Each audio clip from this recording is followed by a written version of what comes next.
My name is Guy Alberghini. This is a broadcast of the United States Constitution.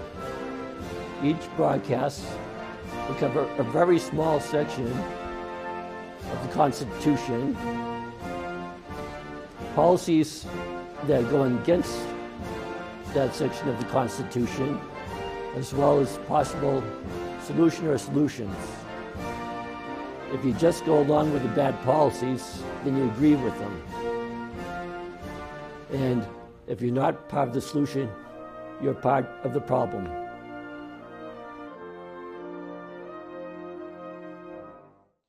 Welcome to the broadcast. This broadcast makes a year of recording at the Groton Channel, and happy Independence Day. As you can tell, we have another Zoom recording. Diane Sare, LaRouche Party, right? Yeah. Running for U.S. Senate in the state of New York. Diane, before we get started, do you want to give an intro? To myself, you mean? About yourself. Sure. I'm an independent candidate in New York, and in New York, you can't use the word independent. You're forced to form what they call an independent body. So I am the LaRouche Party, along with Jose Vega, who's running for the House of Representatives in New York's 15th Congressional District. And we just a month ago successfully completed filing the required signatures for ballot access in New York. It is widely agreed that the state of New York is the most difficult state in the union in which to get ballot access. You have to have, for a statewide race such as mine, 45,000 valid signatures, and you have only 6 weeks to collect them, which makes it very difficult because there's also a lot of really picky rules, and therefore you really want to have the signatures done in 5 weeks or less. We turned in just under 70,000 signatures, and I am the only independent who has not been challenged, and it's not clear yet whether Robert Kennedy Jr., running for president, will succeed in getting on the ballot here. He's fighting some pretty outrageous legal battles, but we can get into that as well in a bit. Yes, and Democrat only 15, right? Because you're not one of the at least 45,000. Yeah, sorry, and you're breaking. And you got 70,000. Right. So, because we're going into Independence Day, I think we should start with, I don't know if you heard about the 1871 Act and maybe repealing that somehow. Because supposedly, after the Civil War, the United States was broke. So Congress passed the 1871 Act, signed into law under Ulysses S. Grant, which did a few things to cut out territory for Washington, D.C. It made it created the United States of America Corporation. It did away with the Constitution for the United States of America and with the Constitution of the United States of America. And Rothschilds financially backed the United States Corporation. So is there a way to kind of reverse all that? Well, I've heard a lot of people talking about this, but as far as I'm aware, if anyone would care to enforce it, the US Constitution still has sway. I think the problem we're suffering from is the cultural degeneracy of the population, which George Washington warned about in his farewell address, because the fact is, in our republic, the American people have a lot of power, but we don't use it. And we use it poorly because certain principles were destroyed, particularly in the 60s, with this Congress for Cultural Freedom, Tavistock Institute, MK Ultra project, where the most fundamental of all laws, which is what is the nature of man, what is the relationship between man and God, and therefore what is the purpose of government, has been completely lost. So I was reflecting today because I'm working on writing my 4th of July statement for the campaign right now. And I was thinking about the idea that it begins, when in the course of human events, it becomes necessary for one, blah, blah, blah. And then we hold these truths to be self-evident. That's what they said. We hold these truths to be self-evident. How many people think it's self-evident today that human beings, by nature of being human, are endowed with inalienable rights? Obviously, we don't think it's self-evident because we're running around the world trying to bludgeon people into submission. We're doing it here against our own population. In my 4th of July message of 3 years ago, I itemized every single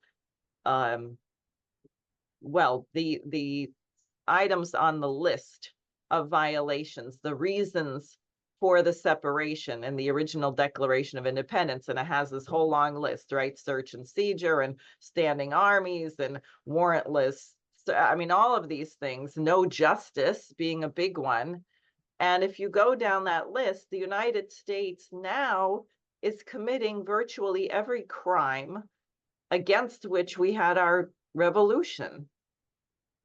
So I think the question is, how do we get that back? Can we get the American people to stand on their hind legs, informed by the understanding and the knowledge that these rights are inalienable and they used to be self-evident, but perhaps they're not self-evident these days, so we're going to have to reassert them.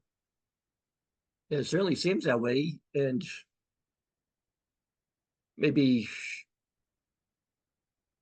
at most like 0.1% actually are trying to reassert those rights. And then many people you personally know, many people I personally know, but as far as the amount of the population, that's a very small percentage, very few number of people. Well, the challenge of it, because everybody talks about freedom, they don't know what it means, really. So I'll give an example. People think of China as being very oppressive. They have a communist government and they don't elect their president. It's a meritocracy.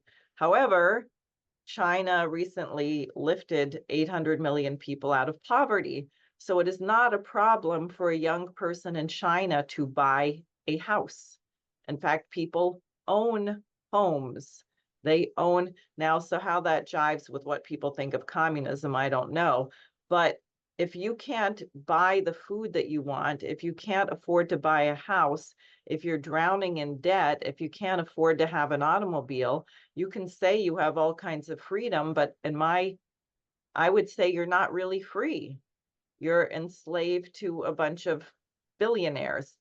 I am not saying that, therefore, I think the Chinese form of government is superior to our own. I'm merely saying that that came from a different thread, namely Confucius, and a certain, they were informed by the American system of political economy. Friedrich List, the German economist who was a great advocate of the American system, is very, very well known and studied in China. So they have, a certain, what I'm saying is today people don't even know, they don't even have an idea. They say we want our freedom, and they don't really consider what they're asking for. Is part of freedom the right to be literate? Is part of freedom the right to know another language, to be able to read music? Is it the right to be economically secure? Is that part of freedom? I think it is, and therefore we have to hold our nation to a higher standard for that. There was something else I wanted to say, but I lost my train of thoughts, but it'll come back to me. Yeah, one of my good friends and his wife came from Ukraine, and um, met them probably 25 years ago. Time flies by. It's hard to think exactly the time frame, but she said, yeah, you could, over here, you could say this, say that about the president, but over there, what does it mean when you can't get food to eat? It's like without food, you don't survive. And, that's like your first freedom, I guess. Right. Well, We that's need, what we say, right? Life. That's the first. Life, liberty, pursuit of happiness. If you're not alive, you're not very free. If you can't live, you probably don't have freedom, do you? yeah, that's for sure. And I mean, look at the censorship in the United States. Clearly, Biden, although they say, oh, the White House wasn't involved, where clearly the White House was involved in the decision to come up with this kind of plea arrangement for Julian Assange, where they saved face by forcing him to plead guilty to something under the Espionage Act, which is obviously absurd because he's not even a US citizen. So how can you be committing some form of treason when you're not even American, right? It's really bizarre. And he was facing 175 years in prison in the United States. Well, this was causing a lot of problems for the Biden administration because our line is that we are defending democracy. Well, of course, we have to destroy Russia, which, by the way, is not working, because we're defending the democratic state of Ukraine, which is, beating up priests and has people running around with swastikas tattooed on their arms and that kind of thing. Very far from democratic. Yeah. So people are saying, you're running around talking about democracy and you're threatening a journalist with 175 years in prison. So they had to do something about that, which I think is a great victory, by the way. I think it underscores that we have to face that the world has changed and we cannot run around claiming that we are the global hegemon and that we value human life and we value democracy, and all of the nations that we are attacking don't. That is ringing more and more hollow these days. Speaking of Julian, I saw a couple videos that he was freed. Hopefully it's true. It'd be great if it is.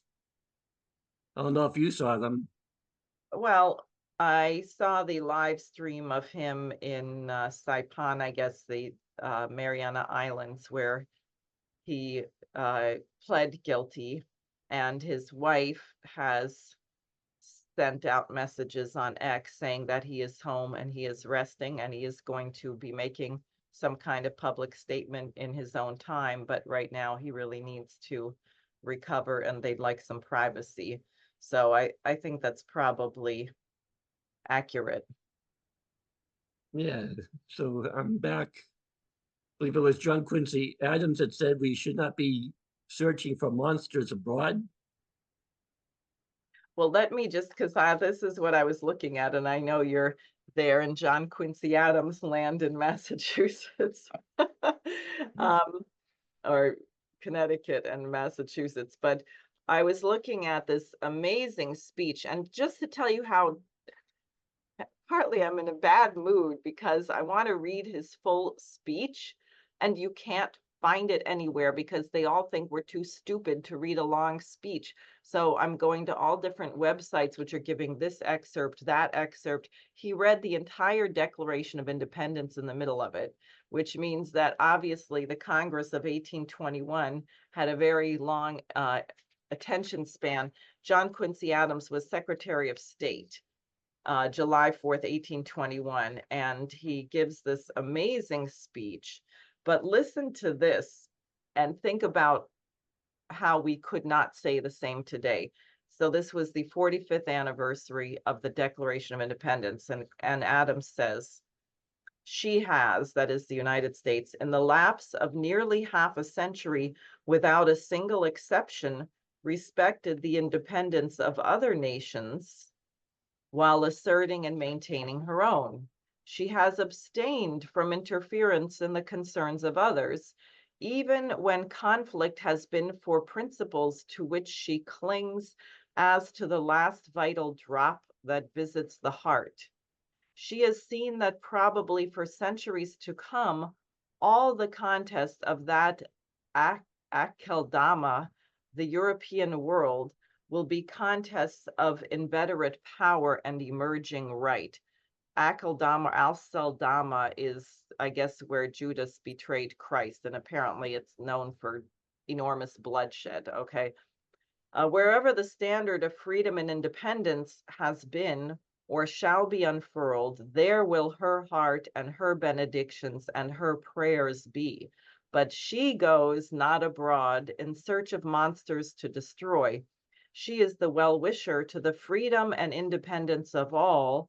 She is the champion and vindicator only of her own. She will commend the general cause by the countenance of her voice and the benignant sympathy of her example.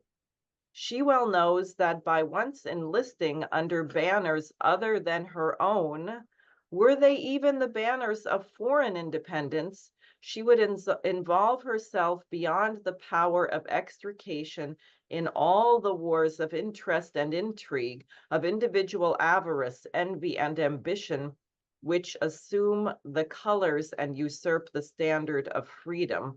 And there's a lot more, and again, they don't put it here, but it comes, she might become the dictatress of the world.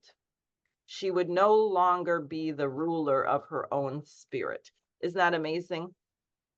It So is. it meddling in the affairs of other country, you become the dictatress, the dictator, the empress of the world, but your own spirit is enslaved. Now, is that not exactly where our nation is today? It's been like that for many years now, probably decades, Yeah, right? yeah.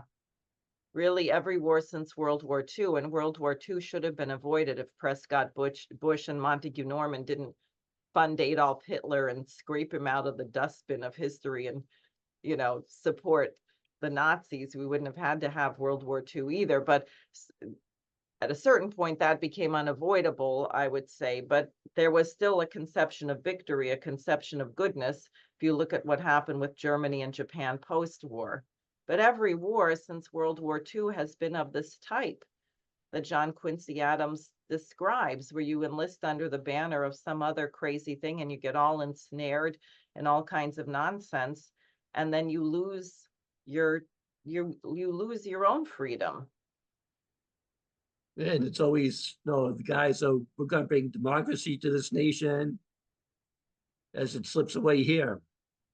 Right. And lo and behold, we don't bring democracy to these nations. And I think the people of Ukraine would tell us that. They've had 13 opposition parties banned, and Zelensky was supposed to leave office on May 21st, and he's still sitting there. So, or Israel, similar case. Netanyahu is having tens of thousands of people protesting him in the streets, and he's clearly looking to preserve his own skin and stay out of jail, and everybody else on the planet be damned. He doesn't care how many Palestinians he slaughters or what happens to the hostages or anything else. Yeah, and I think they're looking to draw Iran in and other nations so they could have an excuse to go full force at them. Well, remember, Iran is Russia and China. Iran has incredible agreements with China and Russia, and Putin just signed a whole bunch of defense agreements with North Korea as well. So while we are talking about expanding NATO all over the world, the BRICS dynamic, this new axis of collaboration between Russia, China, India, Brazil, South Africa, etc., frankly, is outflanking us. which is what makes it really dangerous, by the way, because the only way you're going to stop, I don't know, 3 or 4 or 5 billion people who've decided they don't want to be under colonial rule anymore is by a major war, perhaps a war of annihilation. I think that's the thing that is really the most terrifying that we're facing right now. Yeah, these days, could easily go that way. Not that we want to, but we should avoid it basically at all costs. Get back to real diplomacy and work things out. Right. I don't know if you had a chance to read Putin's June 4th speech to the Russian Foreign Ministry, but I just released a short statement supporting his proposal. The bulk of the speech is about this new paradigm, the fact that the world is no longer under a one world order, and that he then says, here are my terms for peace, for ending the conflict in Ukraine. And frankly, it's very reasonable. But What are a couple of the items, or a few of the items? Ukraine has to be neutral, denazified. He says that Crimea, Lugansk, Donetsk, Zaporozhia, and Kherson are now part of Russia as they voted to in the referendum. Maybe someone in the UN would propose that they have to have a new referendum when some of the people who fled can come back. But he doesn't take Odessa, which a lot of people thought he was going to try. He clearly doesn't want to take all of Ukraine. He's just saying, look, you're giving the Ukrainians long-range missiles. So if you have a missile that has a range of 300 miles, and we don't want them hitting deep into what you call Russia, obviously we're going to have to take more land to keep them away from being able to strike targets inside of Russia. So stop doing this, and we'll stop, and you will have a denazified neutral Ukraine, and we'll work out security guarantees. By the way, this agreement nearly with Ukraine still having Zaporozhia and Kherson was agreed to back in March. It only took 6 weeks of a special military operation for Zelensky to come to the negotiating table in Turkey, right? Zelensky and Putin had representatives, and they had already initialed the peace agreement. And Boris Johnson hopped on an airplane and flew to Kiev to stop it, to make sure it didn't happen, and to tell Zelensky, you keep fighting, you keep fighting. We don't care if all your young men get ground up into hamburger meat. You keep fighting, and we'll arm you. And Johnson was a prime minister at the time. Yes. Yeah, so I forget her name, but she's Kennedy's running mate. Nicole Shanahan. Yeah, listen to her speech yesterday. She mentioned the BRICS and how the BRICS are growing, and the United States basically has to change, to I forget exactly what she said, but basically work better with other nations. I'll have to see if I can pull that up again and listen to it. Yeah, that's interesting. Yeah, that was towards the end. Okay, 5 more minutes left. Okay. Anything you want to add in these 5 minutes? Well, I'd like to tell people where to find my website, which is sareforsenate.com, SAREFOR Senate.com. And I would also encourage people for the 4th of July, maybe some website somewhere has the entire speech by John Quincy Adams. I would encourage people to find that speech and read it and consider what our republic is supposed to be doing and how tragic it is that we cannot say that for 246 years we have not meddled in other countries and we have kept our spirit. We can't say that now, but because human beings are capable of change, I'm hopeful that we can get our spirit back. Yeah, before they go out to the cookouts and whatever, they should definitely look that up and improve their mindset. Yeah. Exactly. Okay. Happy Independence Day, and we'll see you soon. Great. Thanks for having me. Thank you for being here. Thank you very much for watching this broadcast. As it says at the beginning of the preamble, we the people. That's you, that's myself. Are you part of the solution or part of the problem? One way to tell is if you're not part of the solution, you are part of the problem. So call, email, meet with your reps and senators, local leaders, tell them what they should be doing. They govern with the consent of the governed, and if you don't tell them what to do, it's implied that you agree with them and they're doing what you want them to do. So thank you very much again, and look forward to seeing you during the next broadcast.